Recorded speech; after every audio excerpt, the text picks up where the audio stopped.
ఖురాన్లో యేసు ప్రభు రెండవ రాకడ గురించి చాలా స్పష్టంగా క్లియర్గా ఉంది. ప్రపంచమంతా అన్ని మతాలలో అన్ని గ్రంథాల్లో కూడా ఈ విషయం కంటే ఖురాన్లో వెరీ క్లియర్గా ఉంది. ఒక ఖురానే కాదు, ప్రపంచమంతా ఇప్పుడు 1000 కళ్ళతో ఎదురు చూస్తున్న సన్నివేశం.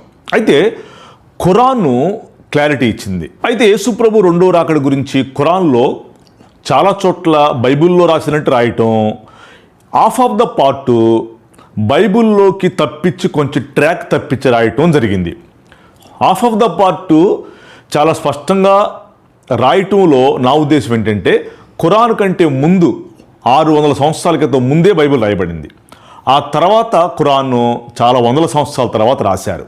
సరే, అది పక్కన పెడితే ఇప్పుడు ఖురాన్లో యేసు ప్రభు రాకడ గురించి ఎందుకు అంత స్పష్టంగా రాశాడు, ఎక్కడ రాశాడు ఇప్పుడు చూపించే ముందు, ఈ ప్రపంచంలో దీన్ని కాపీ కొట్టారు.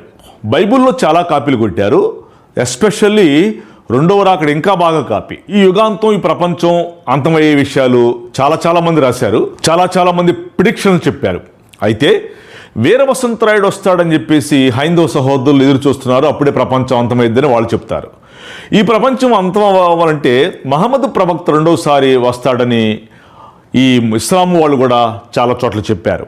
అయితే బైబిల్ గ్రంథం యేసుక్రీస్తు వచ్చినప్పుడు ప్రపంచం అంతమైద్దని క్లారిటీ ఇచ్చింది. అయితే ఇప్పుడు మనము మన సబ్జెక్ట్ ఏంటంటే, ఖురాన్లో యేసు ప్రభు రెండవ రాకడ గురించి ఎక్కడ క్లారిటీ ఇచ్చాయంటే, second biggest highest population in the world Islam వాళ్ళే. అది వాళ్ళు ఫాలో అవుతున్నటువంటి సుమారు ఒక 170 కోట్ల మంది ఉన్నటువంటి ఇస్లాం వాళ్ళు తక్కువ గ్రూప్ ఏం కాదు. అది యేసుక్రీస్తు రాకడని నమ్మకపోతే అతడు ముస్లిము కాదు అని అంటారు కూడా వాళ్ళు. మేము ఖచ్చితంగా నమ్ముతాం. మరియా కుమారుడు యేసుక్రీస్తుని నమ్ముతాం. మేము ఆయన పుట్టు కూడా పవిత్రమైంది మేము నమ్ముతాం. ఆయన రెండవ రాకడ కూడా ఉందని నమ్ముతాం. ఆయన రావడంతో ప్రపంచం అంతమైపోయిందని నమ్ముతాం. ప్రళయం వచ్చే ముందు ఆయన వస్తాడని మేము నమ్ముతున్నాం. ఇట్లా ఖురాన్లో రాసి ఉందని ఎక్కడుందో ఇప్పుడు చూపించే ముందు, బైబిల్కి ఖురాన్కి బాగా రిలేషన్ ఉన్నట్టుగా మనం చాలా స్పష్టంగా చూస్తాం. ఉదాహరణకు అబ్రహాము శారా, అబ్రహాము హాగరు, అబ్రహాము కెతూరా. వీళ్ళల్లో అబ్రహాము హాగరు, అబ్రహాము కెతూరాకి పుట్టిన one of the group people ఈ ఇస్లాం ముస్లిమ్స్ అని కూడా చాలా ఆధారాలు కూడా చాలామంది చూపించారు. అయితే బైబిల్లో పేర్లు ఖురాన్లో పేర్లు 100కి 100% కలుస్తాయి.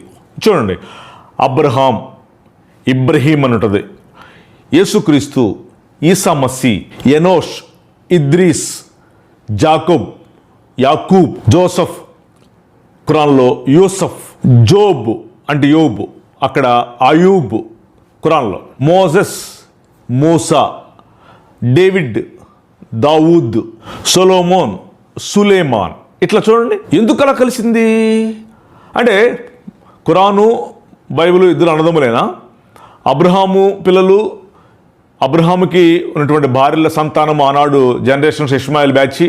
సో అబ్రహాముకి పుట్టిన క్రైస్తవుల బ్యాచ్, ఇప్పుడు ఇశ్రాయేల్ గోత్రికుల బ్యాచ్.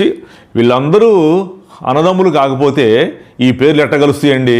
అయితే ఖురాన్లో యేసుక్రీస్తు రెండో రాకడ ప్రస్తావన వెరీ క్లియర్. ఖురాన్లో సురే జుక్రుఫ్ సురా 43, ఆయుత్తు 61లో యేసుక్రీస్తు ప్రళయానికి సూచనని, ఆయన ప్రణయానికి ముందే వస్తాడని ఇక్కడ ఖురాన్లో వ్రాయబడింది. హదీసు గ్రంథం ప్రకారం యేసుక్రీస్తు మరలా తిరిగి రెండోసారి వస్తాడని, 40 ఏళ్ళు ఏల్తాడని, ముస్లింల పాలకుడుగా ఆయన వస్తాడని, అందరినీ సరిదిద్దుతాడని, ఎస్పెషల్లీ ముస్లింని సరిదిద్దుతాడని, సరిచేస్తాడని, సిరియా ప్రాంతంలో ఉన్న మీనారుపై ఆయన ల్యాండ్ అవుతాడని, దిగుతాడని, ఆయన మీనారుపై దిగినప్పుడు ఆయన ఎంట్రుకల్లో నుంచి ఒక చక్కటి ద్రవం బయటకు వస్తుందని, ఆ ద్రవంతో పాటు డైమండ్స్ కూడా ఆయన జుట్టులో నుంచి బయటకు వస్తాయని, ఆయన చనిపోయి మహమ్మద్ ప్రవక్త సమాధి పక్కన సమాధి చేయబడతాడని ఇలా ఖురాన్లో ఇక్కడ రాయబడింది. హాదీస్ బుఖారీలో 3442 నుండి 3443 వరకు, సహీ ముస్లిం గ్రంథంలో 2365 ఆయుత్తులో మహమ్మద్ ప్రవక్త ఇలా చెప్పాడు: మరే కుమారుడు యేసుక్రీస్తుకు నాకు మధ్య ఏ ప్రవక్త లేడని, యేసుపై, ఆయనపై ఇతరుల కంటే, అంటే ఈ భూలోకంలో అయినా పరలోకంలో అయినా ఆయన మీద నాకు పూర్తి హక్కు ఉందని మహమ్మద్ ప్రవక్త ఇక్కడ రాశాడు. అయితే రెండవ రాకడ గురించి ఇందాక ముందు చెప్పినవి బైబిల్కి టాలీ అవుతుంది, కానీ ఒక్క విషయంలో టాలీ అవ్వటం లేదు. అయితే ఆయన వస్తాడని, చనిపోతాడని, 40 ఏళ్ళు వెళ్తాడని, మహమ్మద్ ప్రవక్త పక్కన చనిపోయి సమా చేయబడతాడని ఇలా కొంచెం ట్రాక్ తప్పించారు.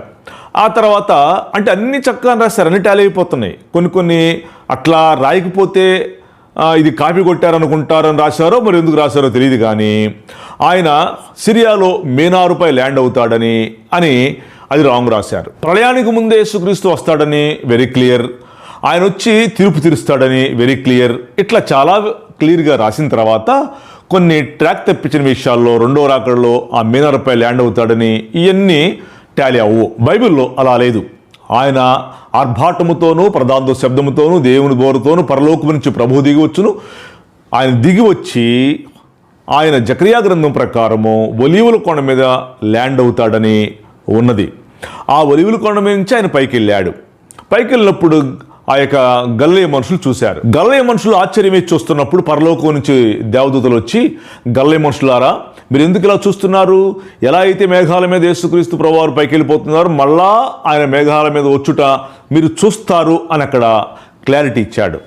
ఆ జకరియా గ్రంథం ప్రకారం ఒలీవుల కొండ మీద ల్యాండ్ అయినప్పుడు ఒలీవుల కొండ రెండుగా చీలిపోయిద్దని అక్కడ క్లారిటీ ఇచ్చాడు. సో ఖురాన్ ప్రకారము ఇప్పుడు ఈ అధ్యాయాల్లో మనం చూసిన ప్రకారము ఖురాన్ ప్రకారం యేసుక్రీస్తు రెండవ రాకడ క్లియర్, చాలా స్పష్టంగా ఖురాన్లో రాశారు, వాళ్ళు నమ్ముతారు. కాబట్టి ఖురాన్ ప్రకారం కూడా యేసుక్రీస్తు రెండవసారి లోకానికి రాబోతున్నది వెరీ క్లియర్. ఆయన రెండవ రాకడ వెరీ క్లియర్. ఆయన తీర్పు తీర్చడానికి రాబోతున్నాడు వెరీ క్లియర్. ఆయన ఏలబోతున్నాడు వెరీ క్లియర్. ఆయన వచ్చినప్పుడు ప్రళయము రాబోతున్నది వెరీ క్లియర్ అకార్డింగ్ ఖురాన్. కాబట్టి మీకు ఈ విషయం అర్థమైందని, రెండవ రాకడ క్లారిటీ బైబిల్లో నుంచి చాలా విషయాలు చెప్పిన తర్వాత ఖురాన్ నుంచి కూడా తీసి చెప్పటం అనేటువంటిది మీకు అవసరం అని చెప్పేసి దీన్ని ఇప్పుడు తీసి మీకు చెప్పడం జరిగింది.